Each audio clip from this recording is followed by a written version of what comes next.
ધોરણ 11 એસપીસીસી આપણો વિષય છે.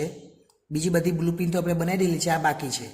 80 માર્ક્સનું જે વાર્ષિક પરીક્ષાનું પેપર છે એમાં કયા વિભાગમાં શું પૂછાવાનું છે એની આપણે વાત કરવાના છે. તો સૌપ્રથમ વિભાગ એ ની વાત કરીએ. વિભાગ એ ની અંદર આપણને 10 પ્રશ્નો પૂછાવાના છે, એટલે આપણે લખી દઈએ 10 માર્ક્સ, કેમ કે એક એમસીક્યુના કેટલા માર્ક્સ હોય? એક એમસીક્યુના 1 માર્ક્સ હોય, તો 10 એમસીક્યુના 10 માર્ક્સ આવે. જોઈએ 1 2 3 4 અને 5 કેટલા પૂછાવાના?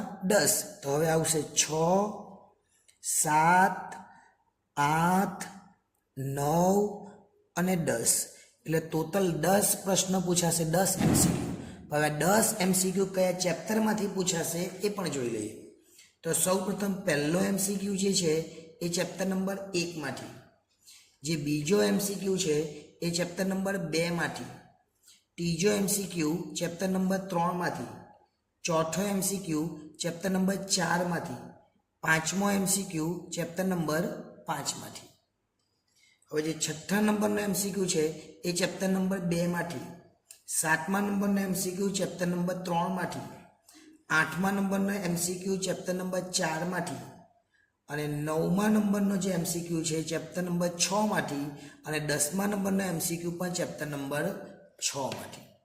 હવે તમને એવું લાગશે કે અહીંયા 1 2 3 4 5 ફરીથી 2 આવ્યું, તો આ જે છે પહેલા એ આપણને ભાગ 1 માંથી પૂછાશે, અને આ જે બાકીના 5 છે એ આપણને ભાગ 2 માંથી પૂછાશે.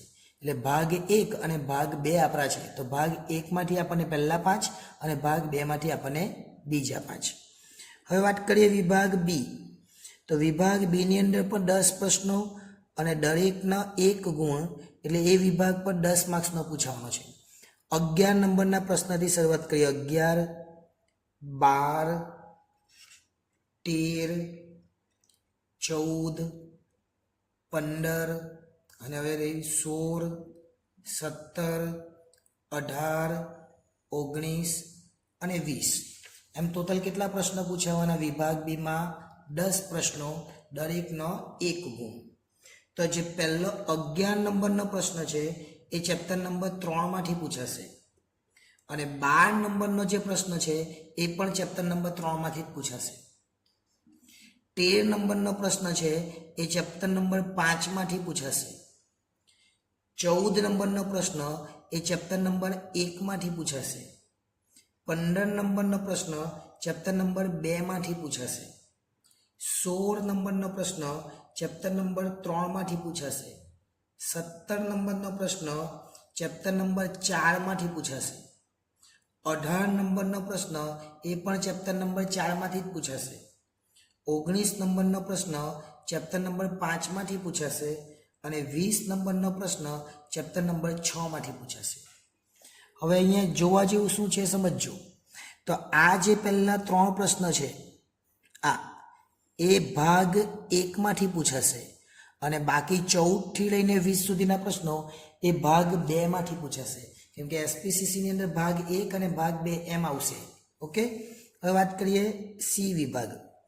તો સી વિભાગની અંદર ટોટલ 8 પ્રશ્નો, અને જ્યારે 8 પ્રશ્નો પૂછાય, સોરી એ તો આપણને 8 પ્રશ્નો નહીં આવશે, અત્યારે પ્રશ્ન આવશે 5, કેમ કે એ આપણને બીજા જે ટોપિક છે બીજા વિષય એની અંદર 8 પ્રશ્નો પૂછાય છે, જેમ કે હિસ્ટ્રી ને એ બધું છે એની અંદર. આની અંદર તો 5 જ પ્રશ્નો પૂછાવાના છે, અને દરેકના કેટલા ગુણ? 2 ગુણ. એટલે આ વિભાગ આપણા માટે 10 માર્ક્સનો થશે, ફક્ત 5 જ પ્રશ્નો. અને ક્યાંથી પૂછાશે એ પણ જોઈ લઈએ. તો 21 નંબરનો પ્રશ્ન, 22 નંબરનો પ્રશ્ન, 23 નંબરનો પ્રશ્ન, 24 અને 25. કેમ 5? તો આપણે 21 20 તો અહીંયા આવી ગયા, એટલે 21 થી 25 સુધીના 5 પ્રશ્નો વિભાગ સીમાં.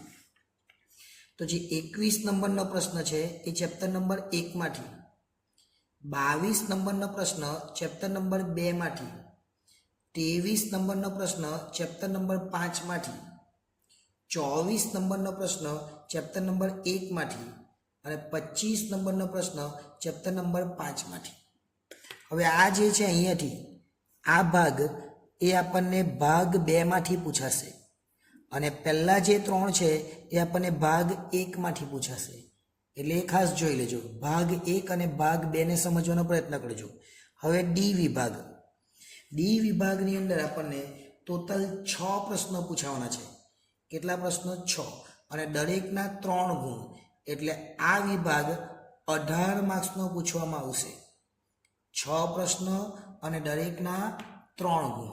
હવે 6 પ્રશ્ન કયા કયા? એ 25 છે ને, તો આપણે શરૂ થશે 26, 27, 28, 29, 30 અને 31, એમ ટોટલ 6 પ્રશ્નો પૂછવામાં આવશે.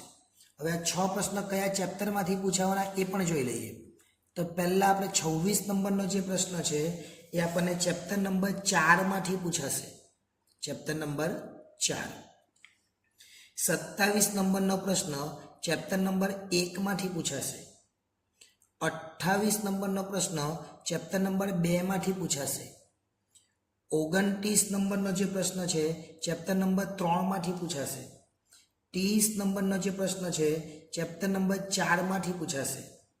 અને 31 નંબરનો જે પ્રશ્ન છે એ ચેપ્ટર નંબર 5 માંથી પૂછાશે.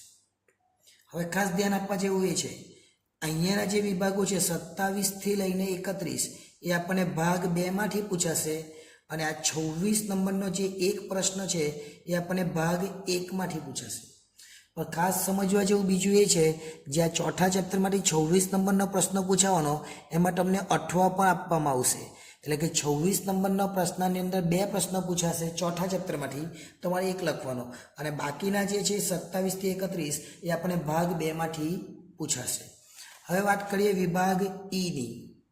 તો વિભાગ ઈની અંદર ફક્ત 3 જ પ્રશ્ન પૂછાશે અને દરેકના 4 ગુણ રહેશે, એટલે 12 માર્ક્સનો આ વિભાગ થવાનો છે. કેટલા માર્ક્સનો છે? 12 માર્ક્સનો. કયા કયા 3 પ્રશ્નો છે એ જોઈ લઈએ.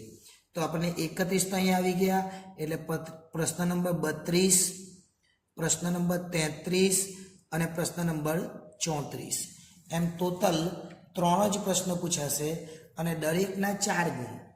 તો કયા ચેપ્ટરમાંથી પૂછાવાનો? તો 32 નંબરનો પ્રશ્ન ચેપ્ટર નંબર 4 માંથી, 33 નંબરનો પ્રશ્ન ચેપ્ટર નંબર 5 માંથી, અને 34 નંબરનો જે પ્રશ્ન છે એ ચેપ્ટર નંબર 6 માંથી. અને આ 3 ચેપ્ટર જે છે એ કયા ભાગના છે? તો ભાગ 2ના.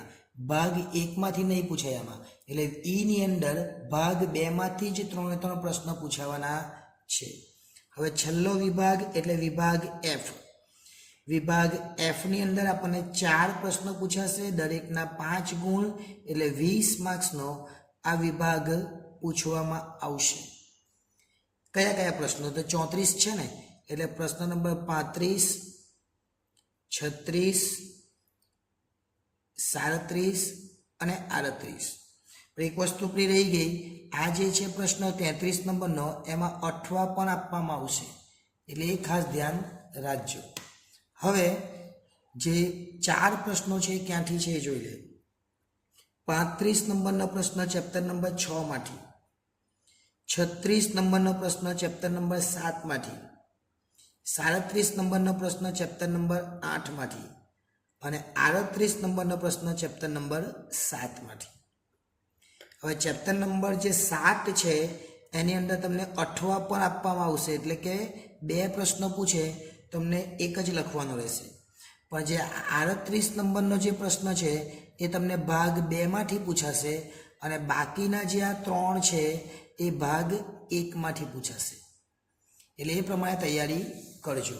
જોઈ લઈએ વિભાગ એ ની અંદર 10 પ્રશ્નો 10 માર્ક્સ, વિભાગ બી ની અંદર 10 પ્રશ્નો 10 માર્ક્સ, વિભાગ સી ની અંદર 5 માર્ક્સ વાળા 2 પ્રશ્નો 2 માર્ક્સ વાળા 5 પ્રશ્નો 10 માર્ક્સ, વિભાગ ડી ની અંદર 6 પ્રશ્નો 3 માર્ક્સ વાળા એટલે 18 માર્ક્સ, વિભાગ ઈ ની અંદર તો 3 પ્રશ્નો 4 માર્ક્સ વાળા એટલે 12 માર્ક્સ, અને એફ ની અંદર જોઈએ તો 4 પ્રશ્નો 5 માર્ક્સ વાળા એટલે 20 માર્ક્સ. ગણી કાઢીએ આપણે. આ કેટલા થયા? 30, અને આ કેટલા થયા? 30, અને આ 20, 30, 30, 20 એટલે 80 માર્ક્સનું પેપર થઈ જાય. આ પ્રમાણે તૈયારી કરજો.